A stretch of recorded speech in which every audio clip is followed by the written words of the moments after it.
একদিন রাতে হজরত ওমর রাদিয়াল্লাহু গোপনে শহরের অবস্থা দেখতে বের হলেন। তিনি সবসময় চাইতেন তার শাসনে কেউ যেন কষ্টে না থাকে। হাঁটতে হাঁটতে তিনি এক ছোট্ট কুঁড়ে ঘরের সামনে এসে থামলেন। ভেতর থেকে এক মহিলার কণ্ঠ শোনা যাচ্ছিল।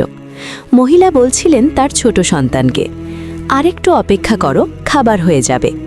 কিন্তু ওমর রাদিয়াল্লাহু লক্ষ্য করলেন চুলায় শুধু পানি ফুটছে, খাবার কিছুই নেই। তিনি বুঝলেন মা তার শিশুকে শান্ত রাখার জন্য এমন কথা বলছেন।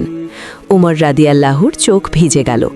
তিনি দ্রুত বাইতুল মাল রাষ্ট্রীয় ভাণ্ডারে গেলেন, নিজের কাঁধে আটা আর খাবার নিয়ে আবার সেই ঘরে ফিরে এলেন।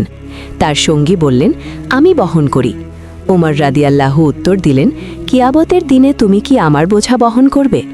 তিনি নিজেই রান্না করে সেই পরিবারকে খাওয়ালেন। শিশুটি যখন হাসতে লাগল, তখন ওমর রাদিয়াল্লাহু স্বস্তির নিঃশ্বাস ফেললেন।